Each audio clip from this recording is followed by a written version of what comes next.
Yeah. All Everything's right, good. sweet. So welcome, guys. So Ron, this is Ron Stewart, one of my favorite fantasy football content creators, and so basically, I've been asked to ask one of the content creators who inspired me the most, and I've chose Ron Stewart. So if you don't know who Ron Stewart is a very successful fantasy football content creator who has built a business and using Patreon, has gotten multiple sponsorships with like Underdog Fantasy and stuff. And I'm very, very appreciative to have him here today. And I'm gonna ask him a few questions. Something about myself. I go to AACC. Um, I'm also in the scholarship program for the Ratcliffe Scholarship and building my own business. So, one thing about me, Ron. So you and I think you know Nick Ercolano, Nick Yeah. BDGE. Yeah, you and him have basically inspired me to like build my own fantasy football business and try to like be a content creator. So, and also being a sub of your like Patreon and stuff, and you doing your own rankings is like really inspired me. So to get on with the interview, my first question is basically, uh, what made you interested in starting a fantasy football channel, and was it always something that interested you? Well, I appreciate you having me on. Um, and it's a cool full circle moment for you to mention Nick, because he was kind of a similar guy for me. Like I have an email from probably like late 2020, like pandemic time, where I hit him up, just asking him for some pointers on how to even start, YouTube and making content. And he was really cool. Like he actually answered my email, and he kind of like told me sort of not like the roadmap, but just kind of a couple of things here and there. So that was cool to hear from him. And what inspired me was just kind of just having the passion for it. I've always loved football. Diehard Jets fan, sadly. And just I've always played fantasy football. I've always been like, you can ask like my buddies know me from high school. I was always the guy where like if we had to run anything, I talk about this all the time when I do my March Madness videos, but like March Madness pools, I'm the guy in the locker room sharking everyone down. Like, come on, like get the pool in, or fantasy league, I'm in the locker room. All right, put the money in, let's play. So it's always been something I've done. And then it was just kind of I hit a point where you said CC. Are you in a community college, or is that something Yeah. else?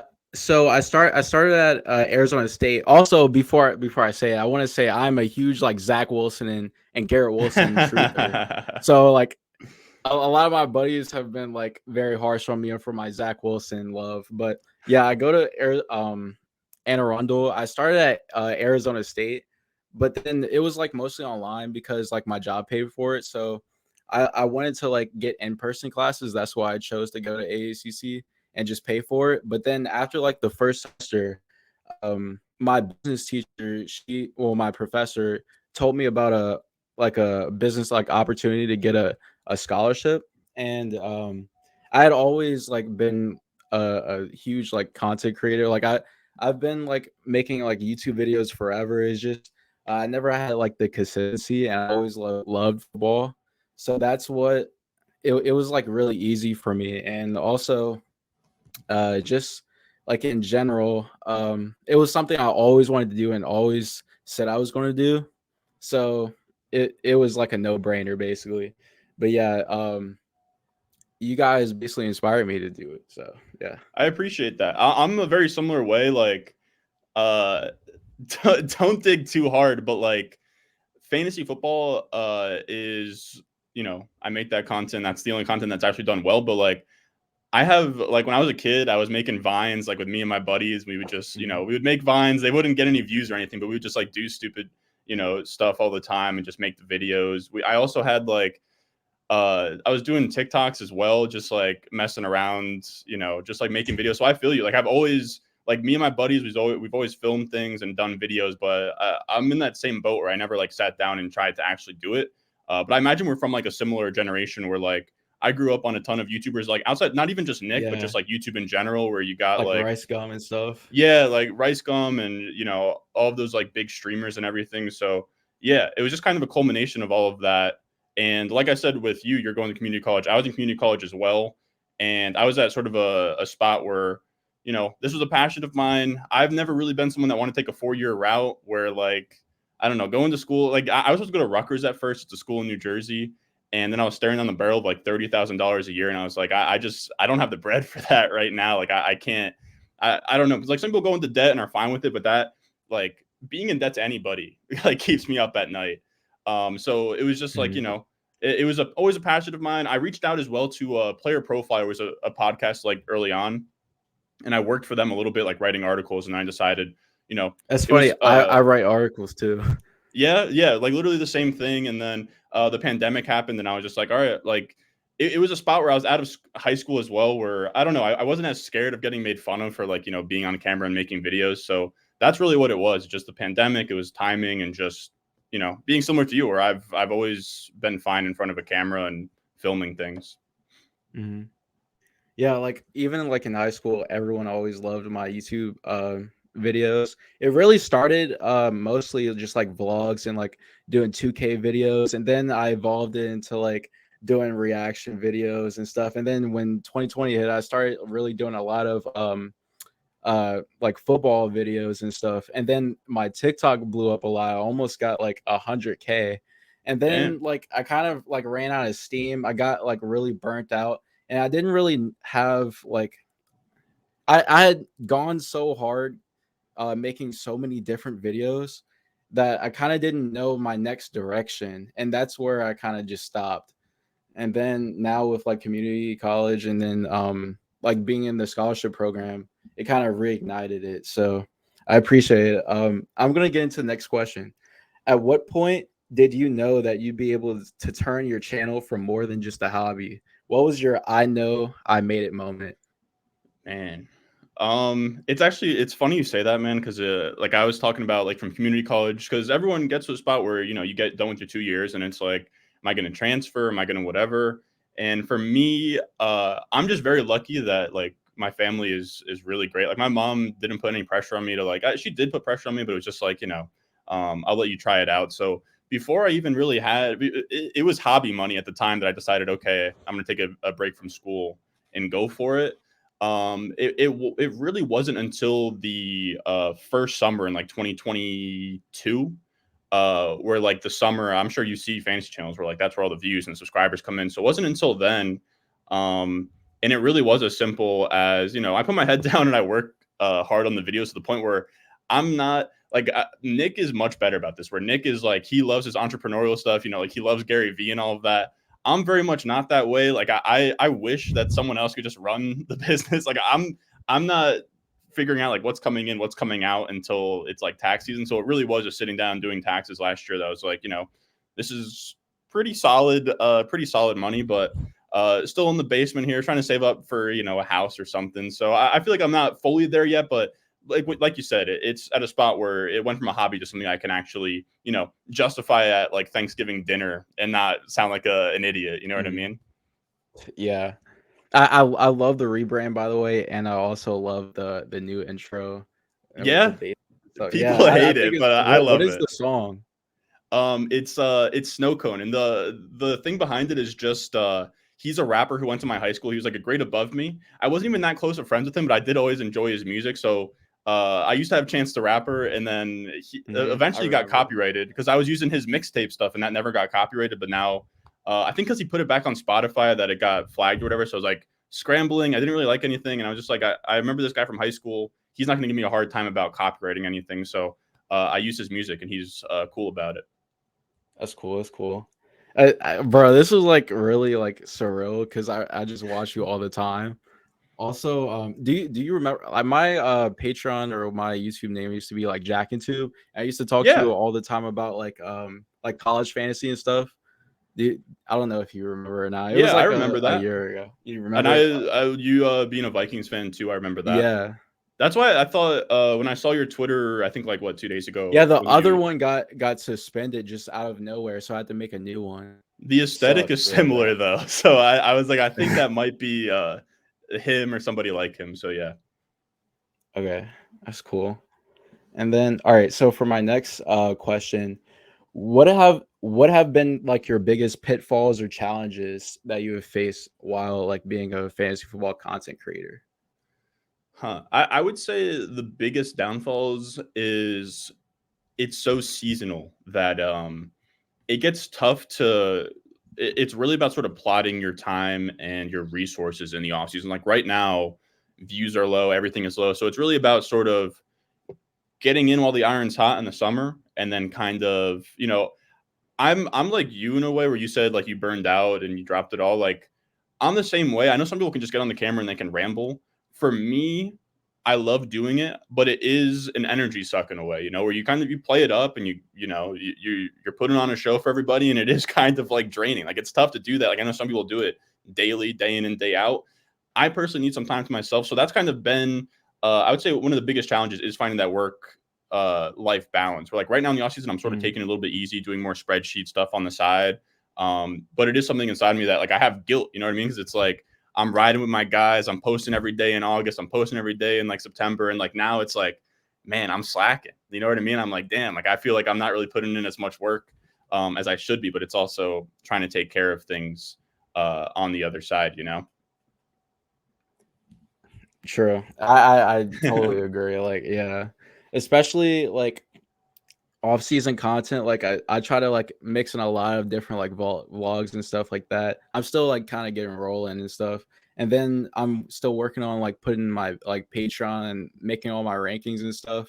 Especially also because I want to do fantasy basketball and fantasy college football too.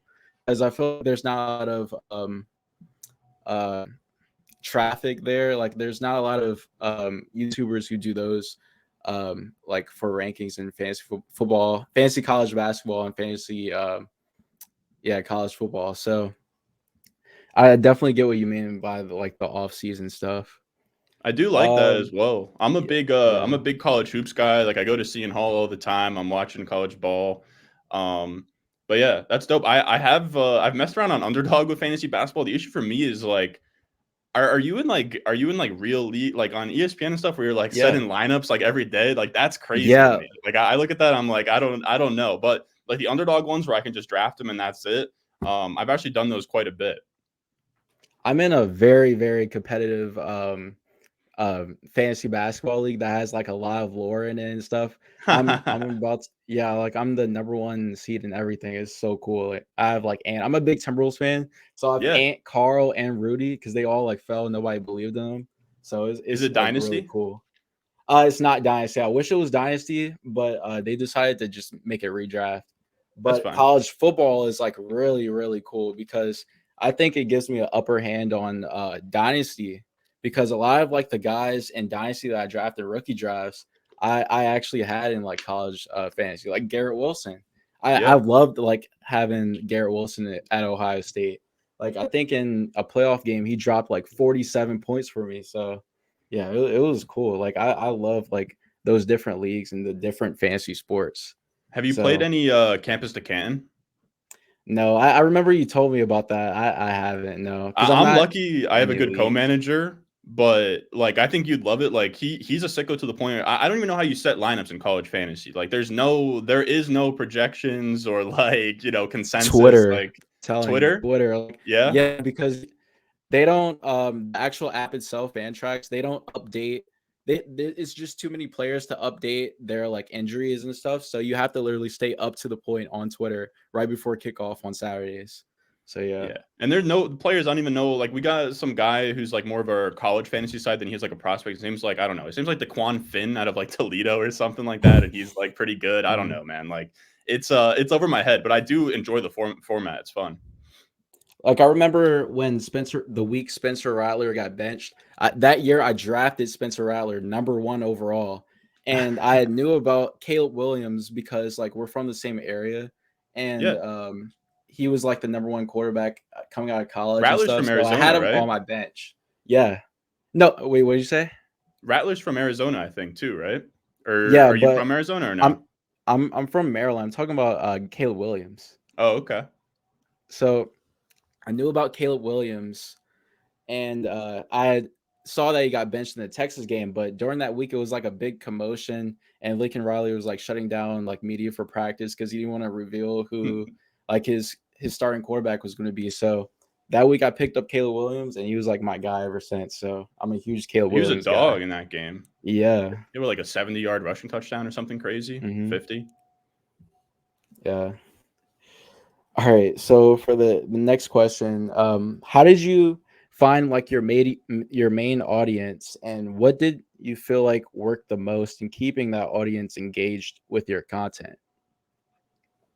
It's actually kind of a tough one. I always like, there's kind of a disconnect. I think a lot of people on YouTube sort of feel like they have, like, yes, you have your core audience for sure, but I think it's a lot smaller than you'd think. And it does come and go where like, I'll hop on a stream and I can definitely like, Jack and Tube. I have names that I definitely can see and I remember either they're commenting or they're in streams, but that's probably like a few hundred, like we're talking the channel right now, I think has like 36,000 subs. So it's like, it's tough to even visualize that core audience. And then on top of that, any video you put out, the YouTube algorithm is going to push it down the path people that want to see it. So I know a lot of YouTubers do kind of feel like, okay, I'm kind of servicing my core audience, but for me, it's not so much like that because I feel like your core audience is so small that the algorithm is just going to push it to whoever sort of wants to see the video you're putting out. So I don't try and focus on that too much. Like maybe I should, but I do just focus on kind of putting out stuff that I think I would want to see. And I think that kind of resonates with the core audience and then also whoever YouTube kind of puts that video in front of. A little side question on top of that, I wanted to ask, like, how do you grab the attention of people who may not even like be into college football at all, or don't even like, I mean, not college football, fantasy football at all, or just they don't even like football, but you try to get them into your channel and try to get that traffic into your channel? It's tough. It's kind of traffic that you just have to kind of live with not having so much. Like, like I love my mom, but I'm not going to be like, you got to watch my videos. You got to see what's going on with, like Elijah Moore or something. So it's kind of just like understanding that there's going to be a group of people. I almost assume most people, when I tell them like I do YouTube or whatever, I'm like, unless if you're playing fantasy football, like I don't know, I don't know if you're going to want to tune in or whatever. But I think the biggest like point of entry for a lot of people, there's a couple of key points where you kind of start to acquire new people.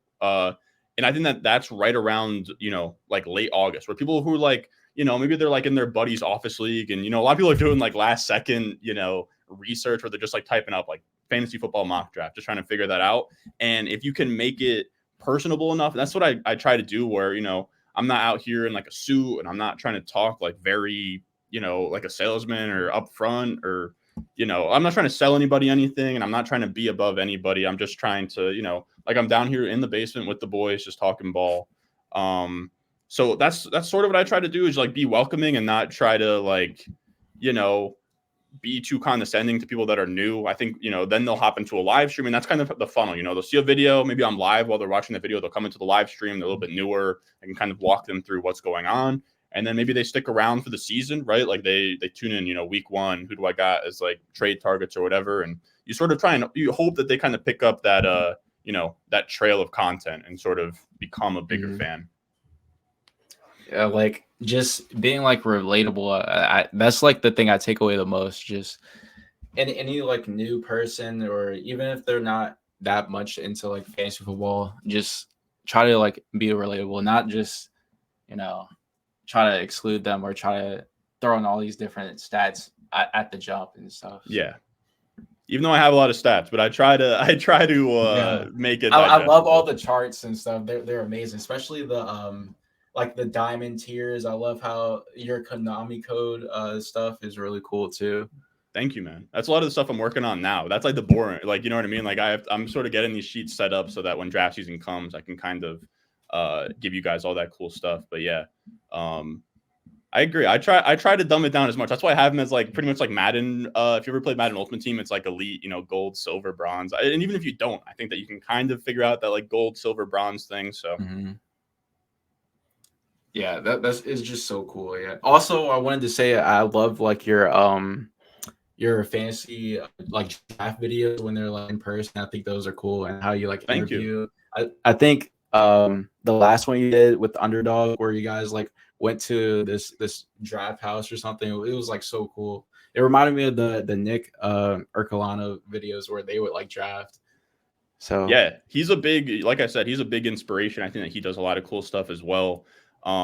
So yeah, we tried to take a little bit of that, and then like also like rent out a house with all my buddies. Like it was honestly just very cool. Like Underdog as well sponsored the entire thing, so I didn't really have to pay much out of pocket for it. So it was very cool. It was honestly just like if you asked me earlier like what was my I made it moment, that probably was it. Where that. like I'm at this house that my business paid for with all of my best friends, just like there for a fantasy football video. You know what I mean? Like, and that night was super fun. Like, we were drinking, having fun, watching. There was like a big UFC fight. I'm trying to remember what it was, Mhm. but there was like a big UFC fight that we got the pay per view for. Like, it was just a really cool thing. Something I want to keep doing moving forward. So we'll see. Yeah, that's lit. That's lit. All right. So my next one is how do you keep like a healthy work life balance and like being able to manage personal time with also being a content creator and like prevent burnout?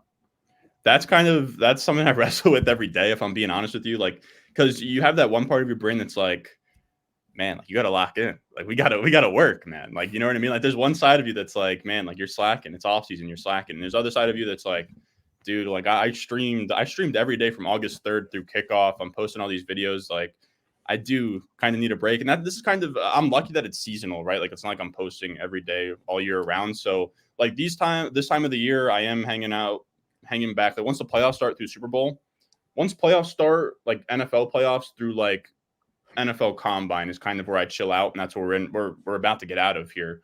So that's kind of what it is, but it is something I wrestle with. Like even when you are, and this is like any avenue of entrepreneurship, but like you're scheduling your days, right? Like I don't have a boss that I need to be at my desk at like 8 a.m. by, but then like sometimes it's like, damn, like I could sleep in today if I wanted to, but it is sort of finding that balance of like got to get work done at some point, and then also not doing it too overboard. So it's something that I still sort of fight with and tweak my schedules and all of that all the time. But yeah, it is Mhm. being aware of it. But yeah, like this time of year, like my buddy has season tickets for the Devils, so we'll go to those games all the time, and we'll go out on the weekends and stuff, and definitely try to spend time with friends and family more that the season's not in full swing, because it gets hectic, man. Like August through like October, like it's tough to reach me. Yeah. And I one more like just talking about like hockey. I'm trying to get more into hockey. A lot of my friends are into hockey. I think I'm starting to be I went into like the Wild actually because they have Krill Kaprizov. I thought he was a cool player, but I think I'm starting to like the Leafs, Toronto Maple Leafs right now, especially with like Austin Matthews. I think he's cool. I'm telling you, the way to get into hockey, man. I think are you in Arizona right now, or like No, Minnesota I'm area? in Maryland. Maryland. Okay. I Yeah, would really just root for whatever your home team is, because going to the games in person are sick, man. Like I'm telling you, bro, like that's what got me into it. I Or at don't least like like the home maybe team if at all. the Wild comes into town, or whoever team you like, I'm telling you, like hockey to me is the best in-person sporting event by like a lot. Like the tickets aren't that expensive. You can sit up in good spots, and you're screaming at them. You see the entire thing. They're crashing up against the boards, and it's like a big thing. Like I was at this one game this year where there was like 6 fights at a Devils game. It was crazy versus the Blackhawks. Like getting there in person, like Connor when your team's Bedard. in town. Yeah, Connor Bedard got hit, and then all of his like vets came in and like defended him. It was hilarious. So yeah, I'm telling you, get it in person, like riding for whatever team you root for. Um, that's like a big thing for me with hockey. Yeah, I have plans to actually go to a hockey game in like March and then another one in April. A lot of my friends are Pittsburgh Penguins fans. They Okay. like Crosby and everything. And then I'm gonna go see the Leafs for that's gonna be like my first hockey game. I've never been. Yeah, that'll be But sweet. all right, so the next question. Um what do you feel is the hardest part about being a newer fantasy football uh like creator to be that's like trying to become successful? Dude, I'm like, what I'll really say about that is I'm lucky I did it when I was young, right? Because like, if you don't, if you're in a spot like where I was, like, I don't need income, I was like 18, 19. I don't need, I was door dashing on the side, like, but if you're sitting out here with like, I don't know, because some people, and I feel bad for them, like some people will be like, they'll be like 30, mid 30s kids, and then they figure out like this office job's not for me. Like, let me make fantasy football content. It's like, you gotta, I mean, my first year and a half, 2 years, man, like no one was really watching, dude. Like I would stream and it'd be damn near like a almost like a FaceTime in a way. You know what I mean? There's like three guys in the chat and I'm just like talking to them more than I am actually like doing a stream. So the toughest part for me is staying consistent and not giving up. I was very lucky to have like a very supportive group where I'm telling you, man, I had a couple I had one friend.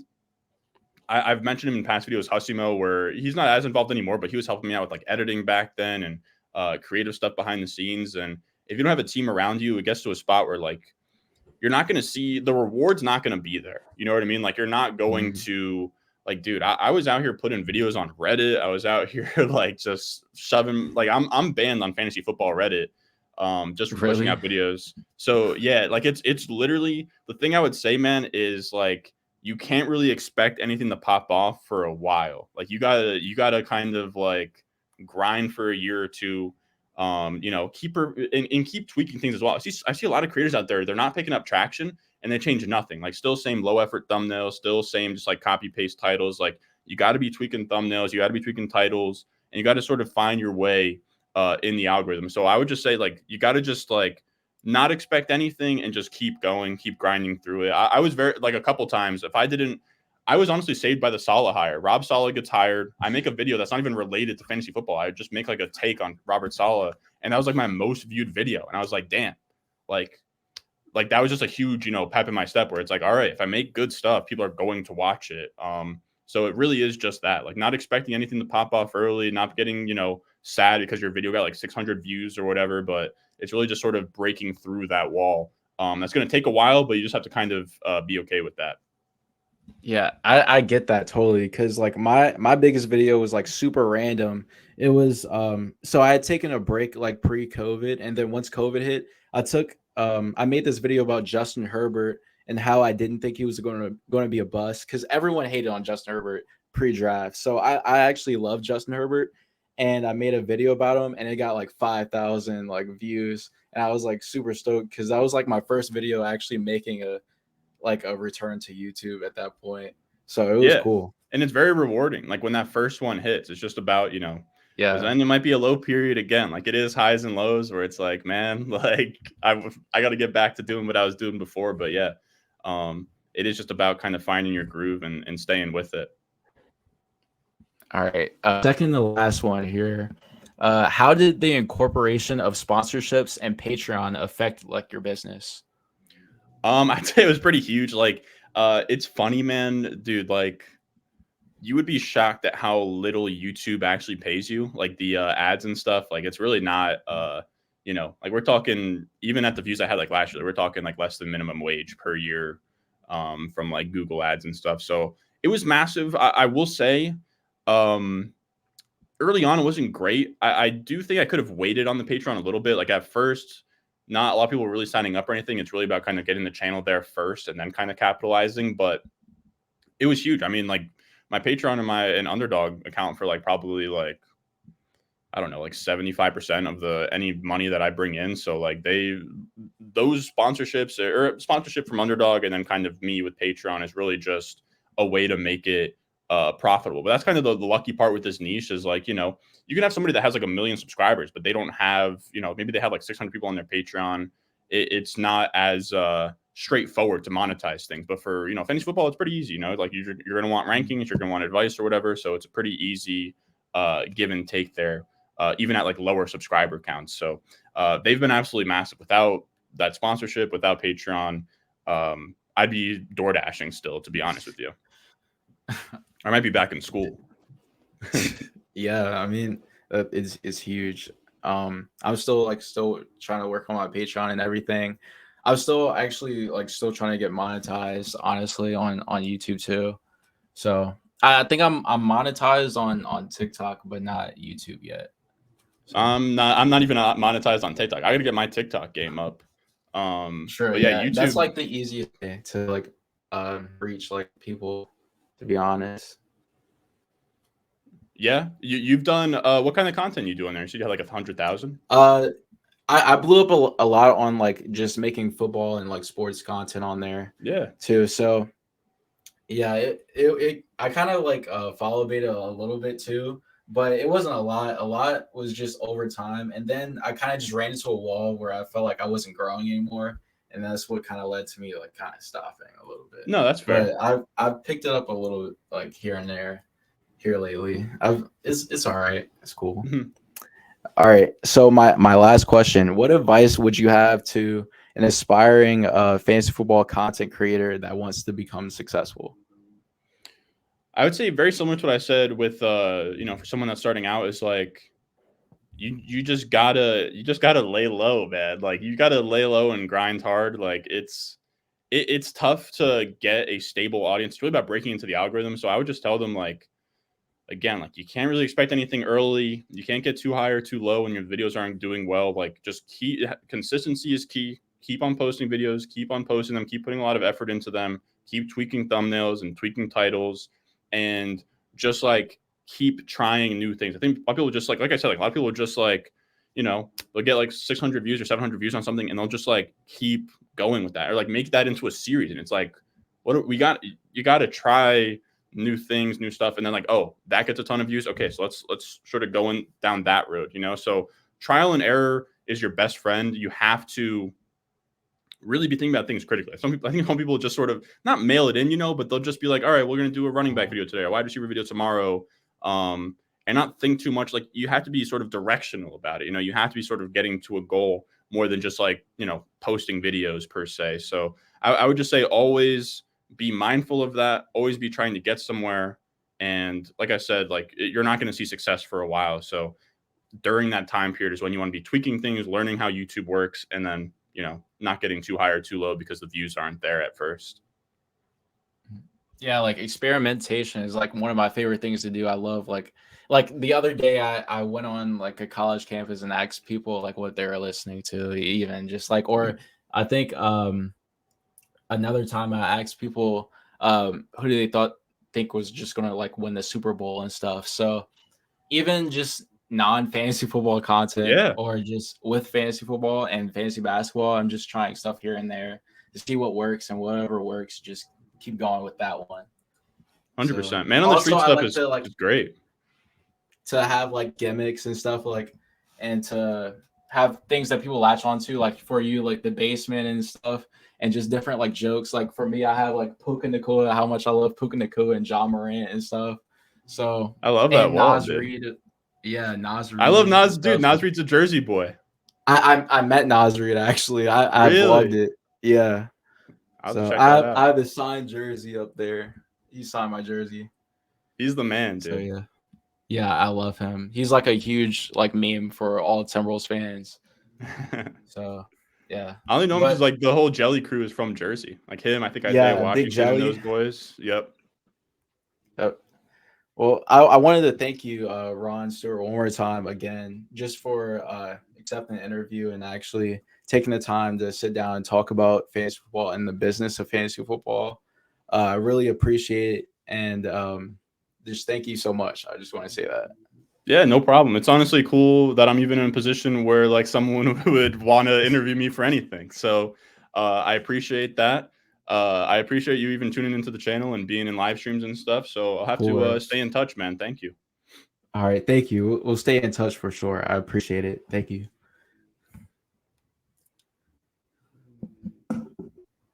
All right.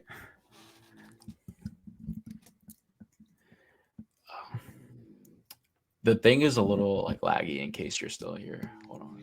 No, it's all good. I was I was waiting for you to click end recording or whatever. Oh, yeah, my bad. Yeah, like the whole time for